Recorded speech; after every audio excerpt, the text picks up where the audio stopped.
Euh, غادي نديرو une petite présentation على l'entorse de cheville qui est une urgence اللي كنشوفوها souvent في les consultations تاعنا تاع الميديسين فيزيك. تحديدا كنشوفوهم مور لا فاز ايغو مي ça empêche pas que le médecin physique يقدر يشوف في la première consultation une entorse de cheville ou bien dans le cadre de la médecine de sport.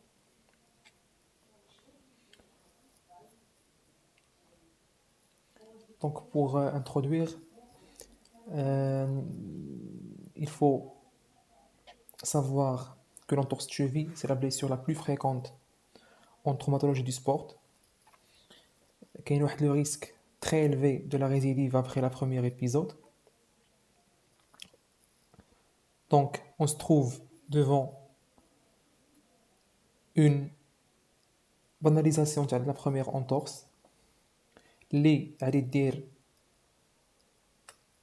une deuxième entorse, une troisième entorse, ainsi de suite. Donc ce qu'on appelle par l'instabilité chronique de cheville.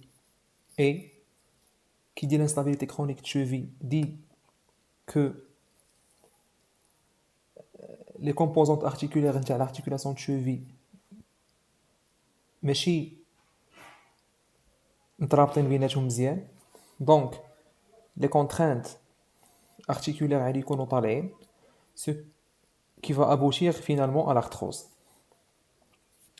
Donc c'est pour cela la première entorse de cheville خصها تتريتا la prise en charge تاعها خصها تكون globale, que ce soit la récupération des amplitudes articulaires et aussi travail proprioceptif. Parce que il est quand on a un bon contrôle proprioceptif, la récidive elle تكون مسألة وقت. Donc on va commencer premièrement par une évaluation diagnostique. Donc quand je parle de l'évaluation diagnostique, c'est-à-dire que à la phase aiguë. Donc à la phase aiguë, l'interrogatoire, غادي نعرفوا منها الميكانيزم lésionnel شنو هو. Bien sûr, il faut faire aussi un petit rappel anatomique. L'articulation de cheville, c'est une articulation qui est riche par les structures ligamentaires et tendineuses. C'est une articulation qui est composée par trois articulations. L'articulation tibio-fibulaire inférieure, l'articulation talocrurale et l'articulation sous-astragalienne. Généralement, lorsqu'on parle là d'une entorse de cheville, on parle précisément de l'entorse la plus fréquente, qui est l'entorse du ligament latéral ou bien le ligament collatéral externe. Donc c'est le ligament qui est composé principalement de trois faisceaux. Un faisceau qui est antérieur, c'est le c'est le talofibulaire antérieur, ou bien ce qu'on appelle par le LTFA, le calcanéofibulaire, ainsi que le talofibulaire postérieur. Aussi, dans la région latérale, se passent les deux tendons fibulaires. Ils ont un rôle très important dans la prévention de récidive de l'entorse de cheville et donc prévention de l'instabilité. On parle aussi, dans le cadre d'une entorse de cheville, le ligament tibio-fibulaire inférieur, qui compose principalement des diagnostics différentiels de l'entorse latérale de cheville, lorsqu'on parle sur la rupture de la syndesmose, et dans la prise en charge, elle est différente.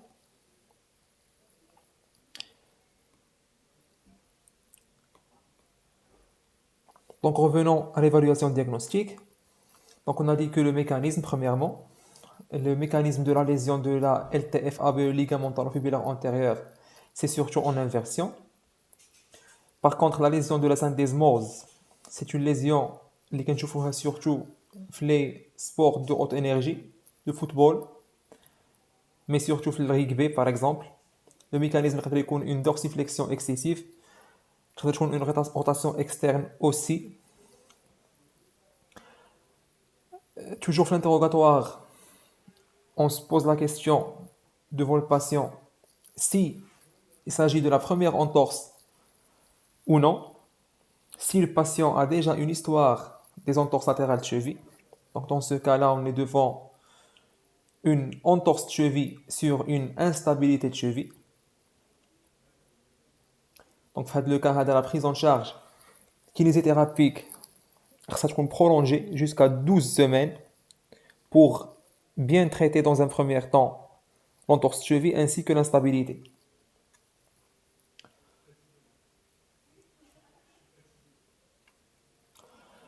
Donc, après avoir fait une interrogatoire, mormage final mécanisme شنو هو, après on va passer à un examen osseux pour palper les différents reliefs osseux اللي حتى هما كيقدروا يتقاسوا le même mécanisme تاع l'entorse de cheville. Donc, généralement, on parle des critères d'Ottawa qui sont applicables entre 18 ans et 55 ans. Donc, avant 18 ans, on parle souvent de l'entorse de l'enfant. Et l'entorse de l'enfant, il faut toujours faire une radiographie et toujours penser à une fracture. Et dans ce cas-là, l'entorse de cheville chez l'enfant, c'est un diagnostic d'élimination. Ou aussi après 55 ans parce que on est devant euh, un sujet qui est ostéoporotique et donc le risque de fracture est très élevé. Donc, les critères d'Ottawa, ce sont des critères qui sont établis pour diminuer la réalisation des radiographies standards aux urgences. Donc, généralement, les critères d'Ottawa, on parle généralement là une douleur au niveau des malléoles, ou bien externe, ou bien interne.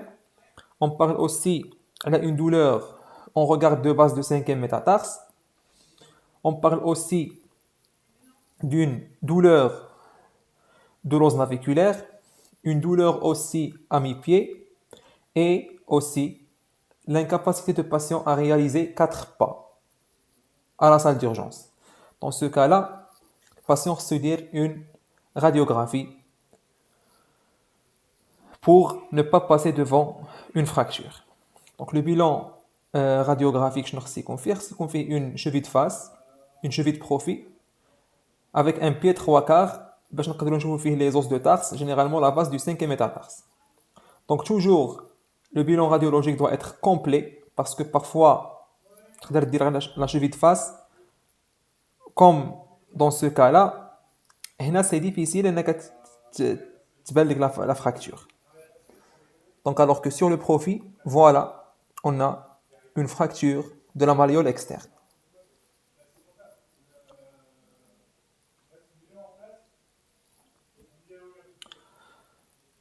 Donc toujours l'évaluation diagnostique, toujours le cadre d'examen clinique, après avoir palpé les différents reliefs osseux, maintenant il faut faire un examen ligamentaire.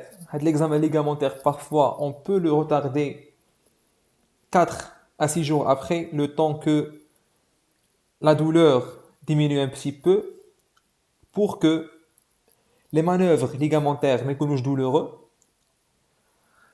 ou aussi, les troubles trophiques, notamment le gonflement héloïdème et le résultat est plus fiable. Donc on commence par le ligament, le LTFA. Donc le LTFA, généralement, pour le tester, on le teste par deux façons. Premièrement, quand on dit la reproduction sur le mouvement de l'inversion et en même temps on palpe le LTFA. Donc il y a la première partie du test. La deuxième partie, c'est ce qu'on appelle par le tiroir antérieur. Le tiroir antérieur, c'est que quand je donne la partie inférieure de la jambe, quand on fixe ou l'autre main, on tient le talus. Donc, on peut dire un mouvement de tiroir antérieur. Bien sûr, le mouvement est bilatéral et comparatif.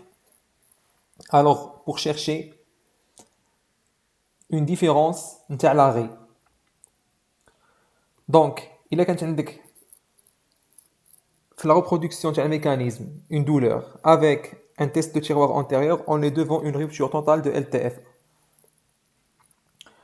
Deuxième ligament à tester, c'est le ligament calcanéo-fibulaire. Bien, c'est le faisceau moyen de ligament latéral. Donc, on le teste généralement par le test de bascule de talus ou bien le talar tilt test. Donc, aussi, on fixe la partie inférieure du jambe par l'autre main. Cette fois-ci, on va faire un mouvement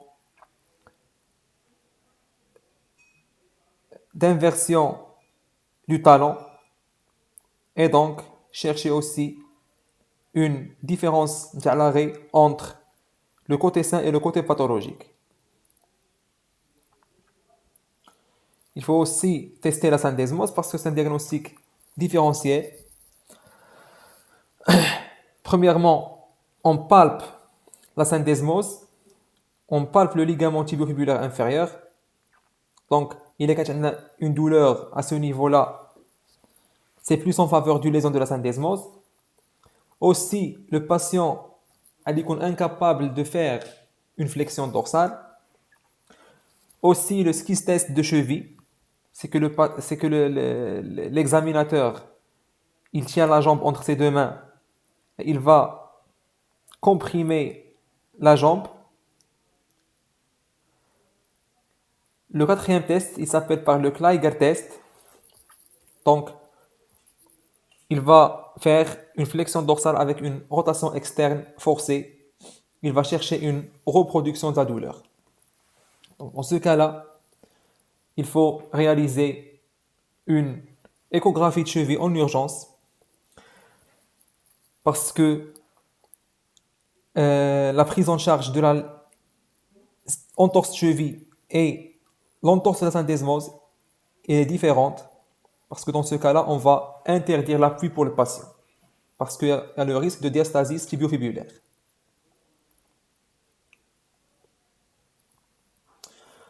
Bon, pour l'évaluation diagnostique, pour les examens paracliniques, on a déjà parlé que la radiographie, les critères d'Ottawa, on a dit que toujours la radiographie, si on fait une radiographie de cheville de face, radiographie de cheville de profil et pied 3 quarts. Passons à l'échographie qui tient une place très importante, notamment à la recherche d'un épanchement de l'articulation talocriorale, qui est un critère de gravité de l'entorse. Aussi, un épanchement de la sous-astragalienne. Il faut aussi voir l'aspect du ligament tibiofibulaire inférieur ou bien ce qu'on appelle par la syndesmose pour ne pas passer devant une rupture de la syndesmose.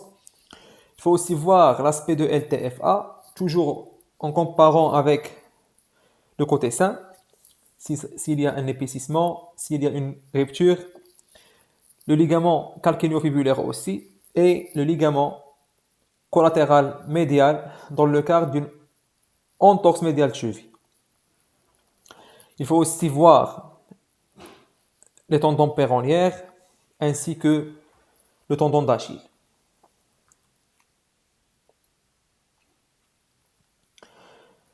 Toujours les examens paracliniques, l'IRM de cheville a une indication surtout pour les sportifs de haut niveau, ainsi que dans le cadre d'un bilan préopératoire d'une instabilité chronique de cheville. Donc, en ce qui concerne le diagnostic différentiel, notamment la rupture de tendon d'Achille en aigu, la rupture de tendon d'Achille généralement qui confie à un craquement aussi. Le patient il est incapable de se mettre sur la pointe des pieds ou aussi qu'il y a un test qui s'appelle le test de Thompson. Le patient qui est allongé en décubitus dorsal. Donc, il y a une pression à les deux mollets. La réponse normale, c'est que on doit obtenir une flexion plantaire. Donc, en cas de rupture du tendon d'Achille, on n'objective pas de la flexion dorsale. Donc, il y a aussi de perte de l'équin physiologique parce que le pied en décubitus dorsal, il se met en légère équin. Et donc, en cas de rupture du tendon d'Achille, on ne voit plus l'équin physiologique de le pied. Toujours dans le cadre des diagnostics différentiels, on a les fractures osseuses. Les fractures osseuses, bien sûr, les fractures malléolaires, les fractures bimalléolaires, la fracture du base du cinquième métatarse dans le cadre d'une force exercée sur le tendon fibulaire, la fracture, bien sûr, du los naviculaire, ainsi de suite, des os du tarse. Donc, il y a une classification des entorses de cheville en fonction de la gravité. Il y a 3 grades. La grade 1, c'est une entorse simple. La deuxième entorse, c'est une entorse de gravité moyenne qui a quelques degrés d'instabilité, alors que le grade 3, c'est une lésion qui est complète et c'est une instabilité qui est présente. Il y a aussi des critères cliniques.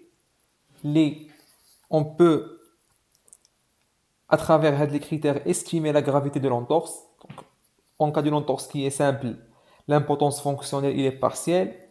Donc le joueur ou bien le sujet, il décrit un retour à l'activité اللي كان كيديرها. Par exemple, un joueur durant un match كيحس بالحريق donc كيريح شويه وكينوض كيكون capable انه يكمل الماتش. Par contre, en cas d'une entorse qui est grave, l'impotence il est totale et immédiate كتobligé انه يريح. Le craquement aussi في le cadre نتاع une entorse simple ما كيكونش souvent. Alors une entorse qui est grave, le craquement il est présent. Il faut savoir aussi que la douleur n'est pas un signe de gravité parce que des entorses les كيكونوا simples, la douleur تقدر تكون فيهم très importante. Pourquoi? Parce que في هذا الكادر نتاع une entorse qui est simple, la capsule articulaire كتكون intacte et donc les pressions intra-articulaires autour de la capsule qui sont très élevées, donc la douleur est très importante. Par contre, devant une entorse qui est grave, avec une rupture de la capsule articulaire, donc il y a une pression intracapsulaire et donc la douleur est ناقصة. Et aussi un autre critère de gravité, c'est la présence d'un épanchement intra-articulaire sur l'échographie. C'est un signe de gravité. D'où tient l'échographie une place très importante pour guider la prise en charge thérapeutique d'un patient qui a une entorse de cheville. Donc, toujours dans le cadre d'une entorse de cheville, il y a des urgences chirurgicales. Généralement, le diastasis tibiofibulaire, comme on peut voir sur cette photo. Donc, le diastasis tibiofibulaire qui est généralement après une rupture de ligament tibiofibulaire inférieur. Généralement, l'espace entre l'extrémité inférieure du tibia et la fibula qui est mbella, alors que ici, dans le cadre d'une diastasis, c'est une distance entre les deux. Il y a aussi la luxation du tendon fibulaire et aussi la luxation de l'isfranc par l'atteinte et la rupture du ligament de l'isfranc. Donc arrivons maintenant à la prise en charge thérapeutique. Donc généralement dans la phase aiguë, on parle d'un protocole de Rice. Maintenant, on parle plus d'un protocole qui s'appelle le protocole de Peace and Love. Donc P correspond à la protection. Bien sûr, on doit protéger les ligaments en évitant bien sûr de reproduire le mécanisme lésionnel parce que هادشي اللي يدير tension على الليغامون اللي راه blessé. Aussi le E correspond à l'élévation. Donc un changement par rapport au protocole de Rice. Donc une élévation qui va permettre un drainage de l'odème ou le gonflement est déjà كاين. Donc le A correspond à AINS à éviter. Donc شحال هادي كان chaque fois le patient consulte en urgence pour une entorse de cheville كيخرج une ordonnance sortie فيها des AINS. Donc des études d'Aero, ils ont prouvé que les AINS, ils altèrent la cicatrisation ligamentaire par le même mécanisme de la lésion musculaire. Parce que la lésion musculaire ou la lésion ligamentaire, dans la phase aiguë, qu'est-ce qu'on a une réaction inflammatoire avec une mise en place de les cytokines pro-inflammatoires et anti-inflammatoires. Ou donc, ils vont créer une réaction inflammatoire qui va favoriser la cicatrisation. Et donc, le patient un INS, on va perturber le processus inflammatoire qui favorise la cicatrisation. Et donc, on peut prescrire aux patients un antalgique simple, par exemple, du paracétamol, ainsi les mesures de glaçage, bien évidemment. Donc le E correspond à l'éducation. Donc on doit éduquer le patient à la nature de la blessure, le processus de la guérison qui fait l'icône. Et aussi, on doit le rassurer à l'importance de le respect des mesures, le fait qu'il y ait une élévation le pied, le fait d'éviter les INS, le fait qu'il y ait un glaçage, ainsi de suite. Donc le L correspond bien sûr à la mise en charge. À la mise en charge, on va voir par la suite que ça est progressif ou que contrairement à ce que certains orthopédistes كيديروا انه ملي كيسوسبكتيو une entorse grave كيديروا un botte de marche ou كيدومونديو للباسيون انه ما يكونش عنده l'appui. Donc on va voir par la suite des mises à jour de le volet thérapeutique. Donc le O correspond à l'optimisme. Bien sûr, l'entorse de cheville, surtout au niveau, c'est une lésion qui est fréquente, c'est une lésion qui est handicapante pour les joueurs. Donc il faut toujours aider l'athlète ou bien le joueur à avoir une l'attitude positive. Ou bien sûr, les facteurs psychologiques sont en charge. Donc le V correspond à la vascularisation. La vascularisation, bien sûr, le protocole thérapeutique kinésithérapique surtout, des exercices aérobiques. Des exercices aérobiques, ils vont favoriser la vascularisation. Et eux aussi correspond à l'exercice. L'exercice, généralement, la prise en charge kinésithérapique. De un, pour aider et favoriser la cicatrisation ligamentaire et pour prévenir les récidives et prévenir l'instabilité de cheville. Donc, concernant l'immobilisation, c'est en fonction de type de lésion et aussi en fonction de la gravité. Par exemple, pour une entorse latérale de cheville, il y a une simple entorse, on va un attel semi-rigide pendant 3 semaines, que le jour. Pour une entorse qui est grave, sans lésion osseuse, donc c'est 3 semaines, 24 heures sur 24 heures, plus 3 semaines, le jour pour la protection de la marche. Parce que parfois, quand je fais des patients, ils ont une entorse de cheville, grave parfois, mais sans lésion osseuse, alors que l'orthopédiste كيكتب لهم une botte de marche.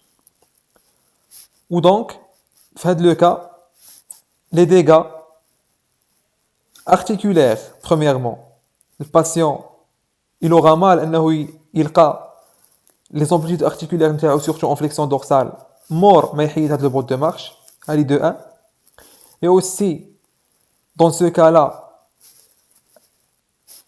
غادي نكونوا devant une atrophie musculaire اللي غادي تكون très difficile انها تريكوبيرا.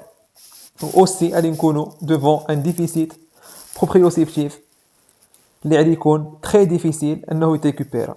C'est donc parmi aussi les facteurs d'instabilité de cheville, on peut dire soit une entorse latérale de cheville qui est banalisée ou bien non traitée, ou bien une entorse de cheville mal traitée. Ou donc, le défaut de traitement de l'entorse de cheville كيبدي منا déjà في le premier choix نتاع l'immobilisation. Pourquoi on va condamner un patient par un botte de marche alors que هو عنده une entorse grave sans lésion osseuse. Donc le botte de marche dans le cadre des lésions ligamentaires de cheville, donc je ne parle pas des fractures bimalléolaires ou bien les fractures de malléole externe ou bien les fractures de base de 5 métatarse, parce que c'est un sujet à un diagnostic différentiel. Donc pour le botte de marche, en cas d'une rupture de syndesmose, bien sûr, pour bloquer la flexion dorsale, parce que chaque fois qu'on a une flexion dorsale, donc on aura une mise en tension du ligament tibio-fibulaire inférieur et donc ça augmente de plus le risque de diastasis, la prise en charge de l'effet chirurgical. Et aussi, devant une entorse de la astragalienne, bien sûr, évoquée par l'échographie.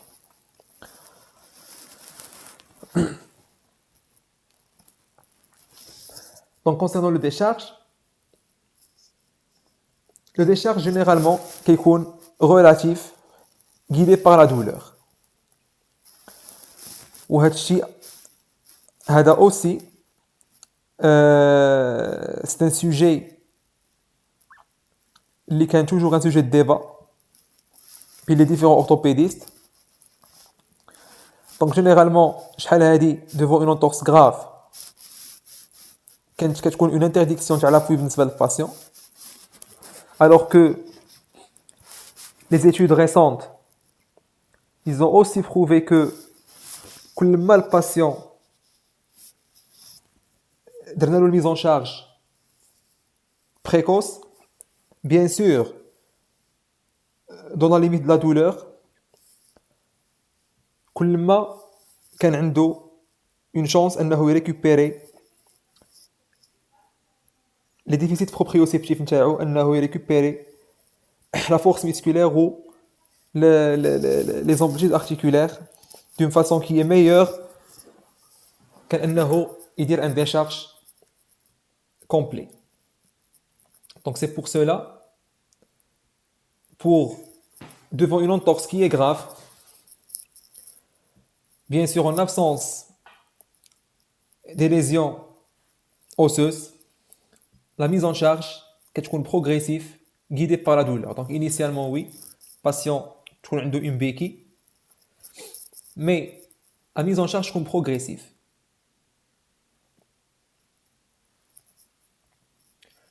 وهذا هو un volet نتاع le protocole اللي درنا عليه في الاول نتاع le peace and love, c'est l'optimal loading, c'est-à-dire que on doit encourager le patient à reprendre la mise en charge le plus tôt possible.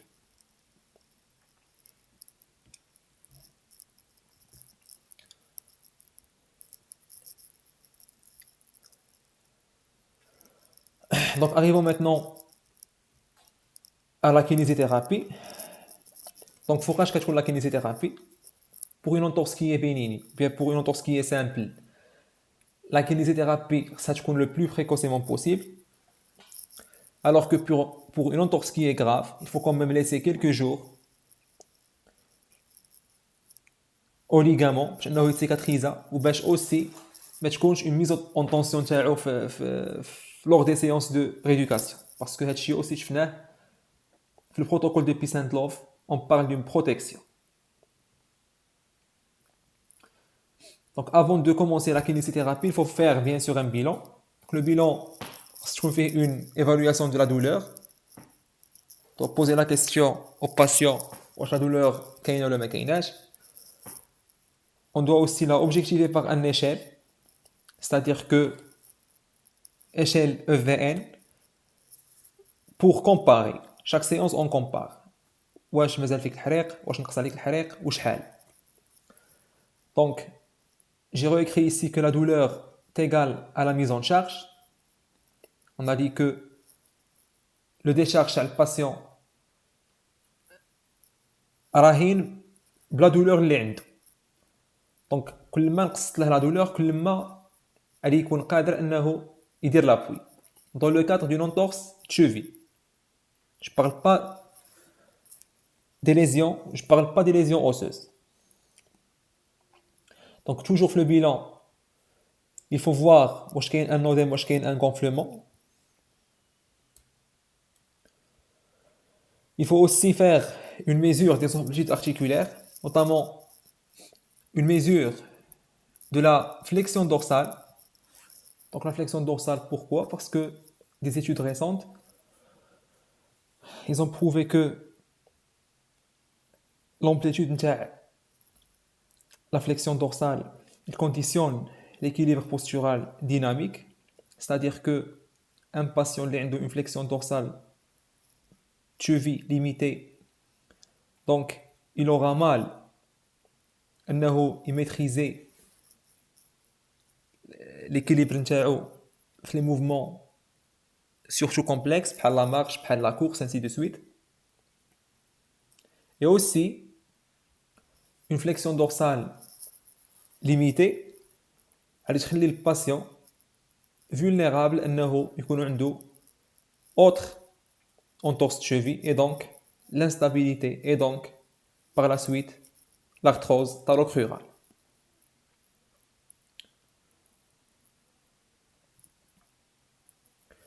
Donc toujours le bilan de rééducation, c'est le testing musculaire. On doit avoir un équilibre entre les muscles inverseurs ainsi que les muscles inverseurs, notamment les fibulaires. Il y a aussi un équilibre entre les fléchisseurs plantaires ainsi que les fléchisseurs dorsaux. Donc toujours, on doit avoir un équilibre entre les agonistes ainsi que les antagonistes. Et aussi les muscles de la hanche. Pourquoi les muscles de la hanche? Parce que parfois, dans l'entorse de cheville, le déficit des muscles de la hanche, généralement les muscles fessiers, qui est l'origine de l'instabilité. Parce que quand on l'appui, donc le premier muscle qui absorbe le choc, c'est le muscle moyen fessier. C'est les muscles fessiers généralement. Donc il y a des muscles de la hanche, les stabilisateurs de la hanche défaillants. Donc, tu peux dire que les chevilles, et ce qui est vulnérable à dire des mouvements d'inversion, ou donc vulnérable à dire des entorses de cheville. Donc c'est pour cette raison, le protocole de rééducation de l'entorse de cheville, c'est qu'on fait un renforcement des muscles stabilisateurs de la hanche, notamment les muscles fessiers, en cinétique fermé, plutôt en chaîne fermée. Toujours dans le cadre de le bilan de rééducation, on doit tester l'équilibre. Donc l'équilibre, l'équilibre statique ou aussi l'équilibre dynamique. Donc l'équilibre statique, on a un score qui s'appelle le score de Bess. Donc c'est le balance error scoring test. Fait de score, le patient doit dire 3 mouvements. Premièrement, il يوقف avec des pieds joints. Après, il يوقف en position de tandem et après un appui monopodal. Donc chaque fois qu'il يوقف avec des yeux ouverts pendant 20 secondes, il faut voir واش كيميل ولا لا, واش كيتوني l'équilibre نتاعو ولا لا. Ou après des yeux fermés. Avec un score bien sûr. pour qu'on soit objectif باش مين يسالي la rééducation نتاعو ولا au cours نتاع la rééducation نتاعو نشوفوا واش il faut encore travailler l'équilibre واش كاينه une amélioration في l'équilibre ولا لا كاين aussi l'équilibre postural dynamique donc كاين هاد لو تيست هذا généralement qui s'appelle par le STAR test donc les patients fait de test هذا donc chaque fois كنميزوريو لا ديستانس اللي كيوصلها بلا بوينت نتاع البي نتاعو في كاع هاد لي ليني هادو وابخي كنخرجوا واحد pourcentage donc vous pouvez bien sûr regarder un vidéo على هاد لو ستار تيست غادي نكتب لو نون تاعو هنايا donc pour essayer de comprendre كيفاش كيكون هاد التيست هذا ou bien sûr aussi هاد التيست هذا il va nous permettre de objectiver les troubles d'équilibre dynamique et voir واش كاينه une amélioration ولا لا donc aussi le bilan نتاع la rééducation خصنا نشوفوا فيه le niveau d'activité physique patient كي كان قبل واش كان ان سبورتيف واش كان ان اماتور كيفاش كان كيتحرك pour bien sûr pour la mise en place d'un protocole ou bien des exercices aérobiques. Le protocole de Peace and Love favorise la vascularisation et la cicatrisation.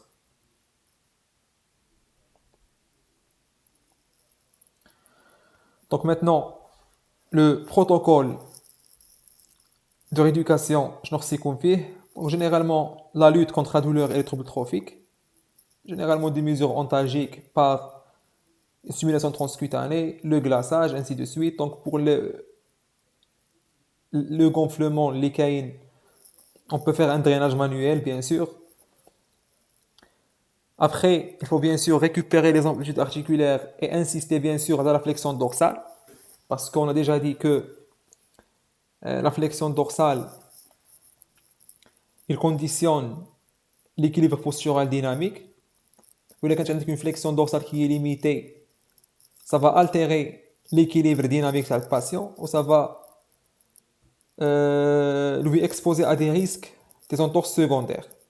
Et j'ai oublié de parler de comment on doit mesurer et comment on doit évaluer chaque fois la flexion dorsale. C'est à travers des tests qui s'appellent test de la fente en charge. On se place quand on dit le patient devant le mur, 4 ou bien 5 travées de doigts à travers le mur et on lui demande de toucher le mur avec son genou. Et on mesure la distance et chaque fois on compare. Donc aussi, tu vois cette vidéo là, bien sûr, cette vidéo sur Chef parce que pour mieux comprendre.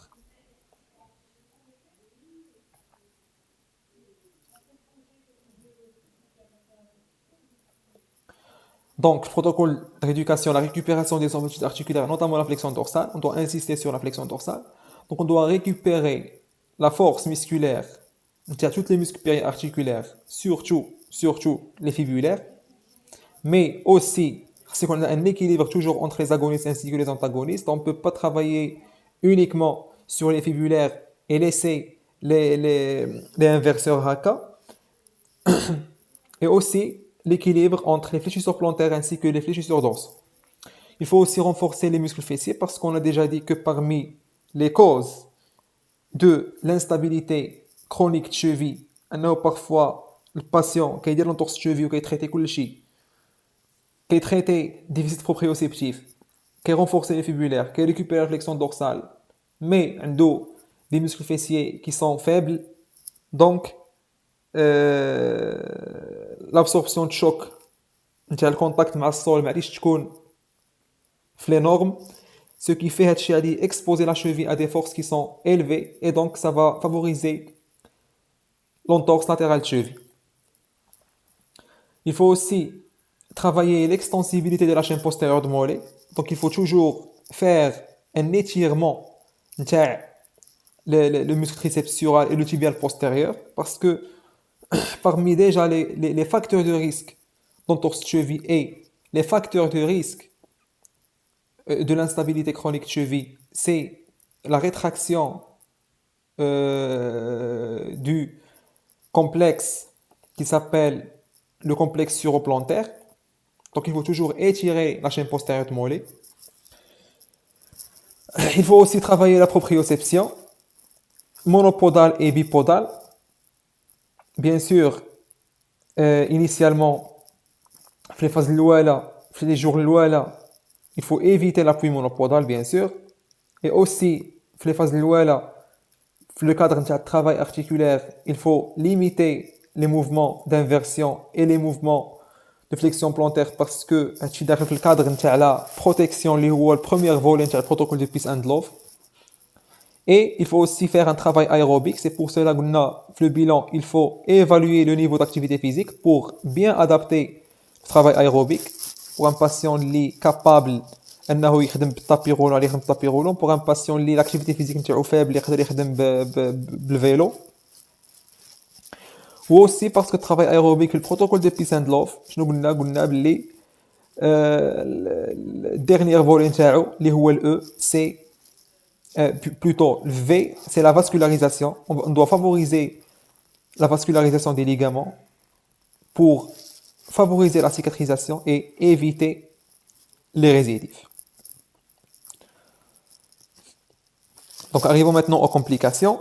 Il y a deux types de complications, complications à court terme et à moyen terme, ainsi que les complications à long terme. Les complications à court et à moyen terme, parfois c'est la TVP.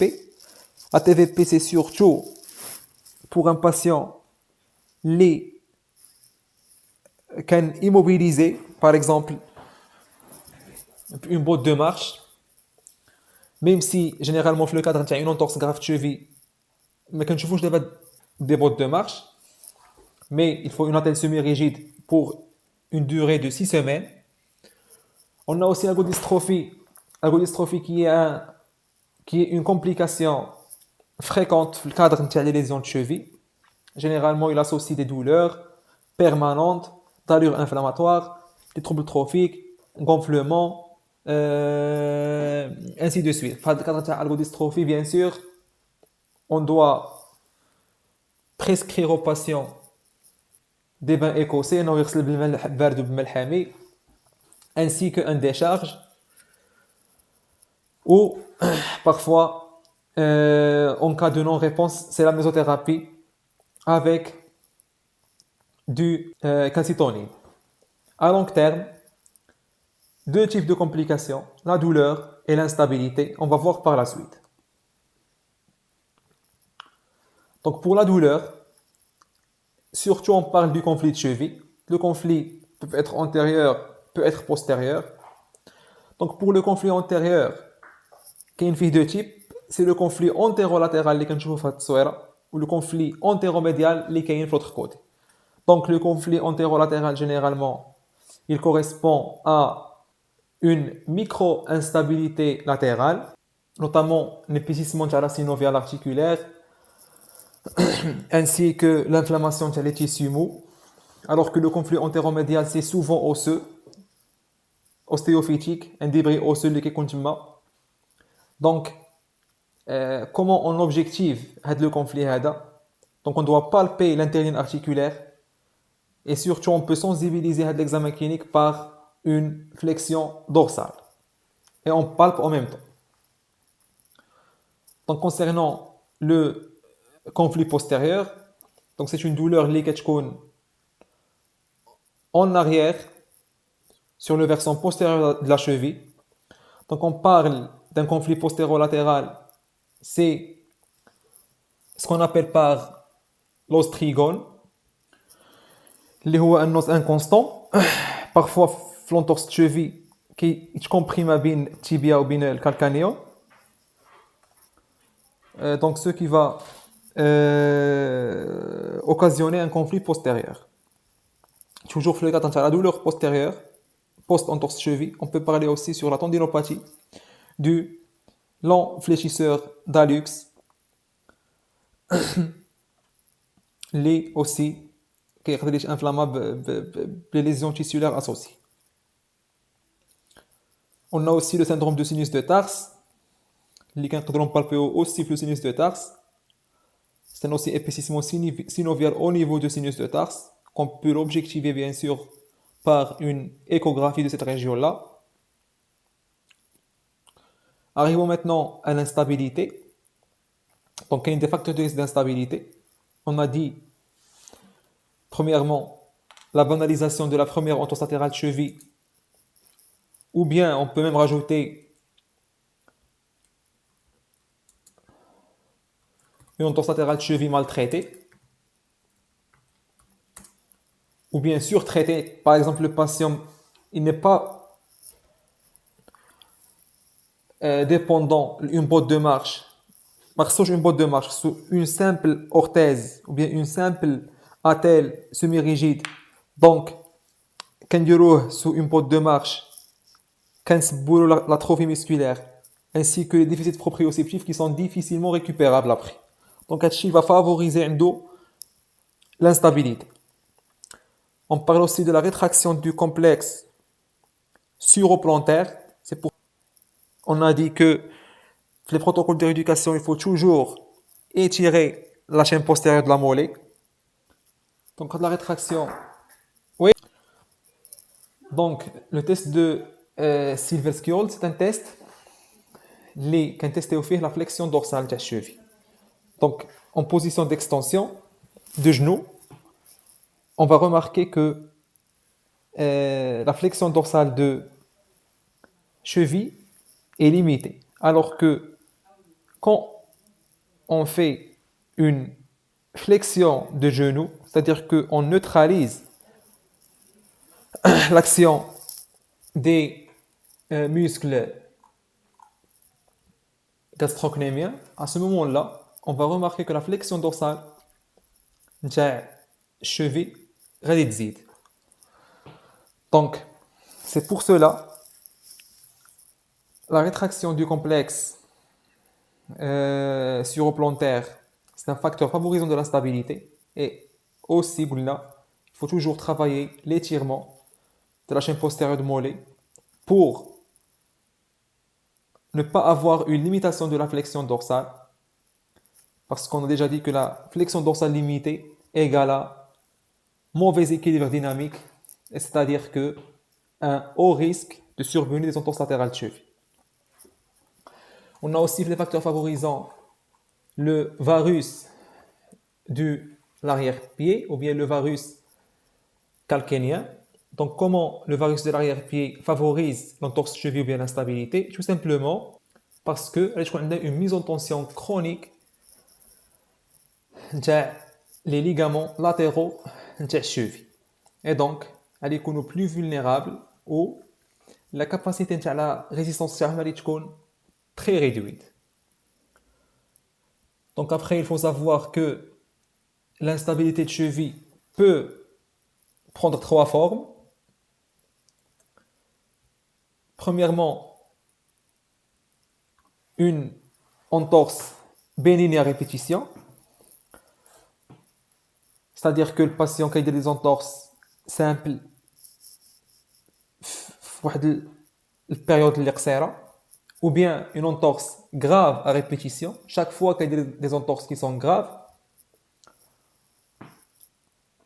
c'est surtout le cas de certains joueurs de foot, ou bien la forme tchalta, que le patient a toujours une sensation d'insécurité et de survenue d'entorse. Surtout il est un sportif de haut niveau, il va altérer la performance parce qu'il est ديما خايف.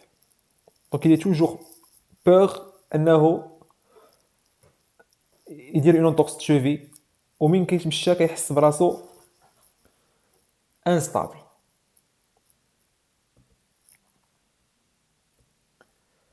Donc la prise en charge de l'instabilité de cheville, il est avant tout rééducatif, c'est-à-dire que par des séances de kinésithérapie, les sont prolongées jusqu'aux 4 mois. Bien sûr, il faut toujours renforcer les muscles périarticulaires, renforcer les muscles stabilisateurs, généralement les muscles fessiers. Il faut aussi bien travailler sur les amplitudes articulaires, surtout en flexion dorsale. Il faut très bien récupérer les déficits proprioceptifs et bien évidemment étirer la chaîne postérieure de mollet. Donc il faut aussi interdire les chaussures à talons hauts. Il faut aussi déconseiller le plus possible la marche sur un terrain accidenté. Pour les sportifs, il faut bien sûr faire du sport avec une chevillère ou bien avec des attelles. Et aussi bien sûr la porte des semelles avec un coin varisant.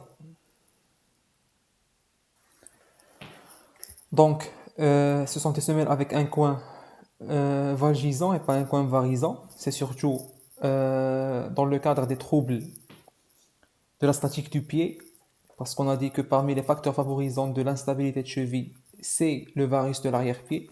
Et donc, on peut corriger le varus de l'arrière-pied par un coin valgisant, comme ici, sur cette photo-là. Donc, c'est un coin qu'on le rajoute sur le bord euh, externe de la semelle, comme ça pour limiter le varus de l'arrière-pied. Voilà une photo d'une chevillère. Les patients qui ont une instabilité de cheville يدير بها le sport. Donc après, en cas d'échec de traitement le traitement rééducatif, le patient يقدر يدير un traitement chirurgical اللي غادي يكون une ligamentoplastie bien sûr, reconstruction تاع le ligament, reconstruction تاع la cinématique de la cheville. Et donc هاد l'opération غادي تكون متبوعة une immobilisation plâtrée pendant 6 semaines. Dans 3 semaines, le patient ما عندوش فيهم l'appui.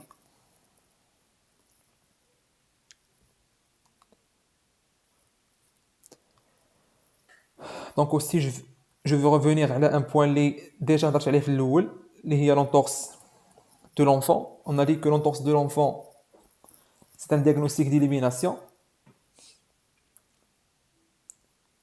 Il faut aussi savoir que la douleur il est non corrélée à la gravité et il faut toujours demander des radios et toujours éliminer une fracture. Donc on est arrivé à la fin. L'entorse de cheville c'est une urgence et c'est un problème fréquent dans la traumatologie du sport, dont la banalisation du traitement ou bien l'erreur du traitement يسبب l'instabilité de cheville. Et donc l'instabilité de cheville aussi non traitée, il va conduire à une arthrose secondaire de cheville. Donc on a dit aussi que la prise en charge ça doit être adapté, bien sûr. Le protocole utilisé maintenant, il n'est plus le protocole de Rice, mais c'est le protocole de Peace and Love. Les INS, ils ne sont plus recommandés parce qu'ils perturbent le processus inflammatoire, qui favorisent la cicatrisation ligamentaire. On a dit aussi que le décharge, il n'est plus systématique dans le cadre d'une entorse grave parce que un décharge avec une immobilisation par un mode de marche dans le cadre d'une entorse grave sans lésion osseuse, عنده des effets secondaires. Un déficit, il va aggraver le déficit proprioceptif, il va aggraver la perte d'amplitude surtout en flexion dorsale et aussi il va occasionner l'atrophie musculaire وهادشي اللي difficilement récupérable après. Donc, le protocole de rééducation, il faut bien sûr récupérer la flexion dorsale parce qu'on a dit que la flexion dorsale, il conditionne l'équilibre dynamique. Il faut renforcer les muscles périarticulaires ainsi que les muscles fessiers parce que le déficit des muscles fessiers a dit lors du contact du sol, l'absorption de choc a dit تكون كلها على la cheville et donc ce qui va favoriser de plus les lésions ligamentaires.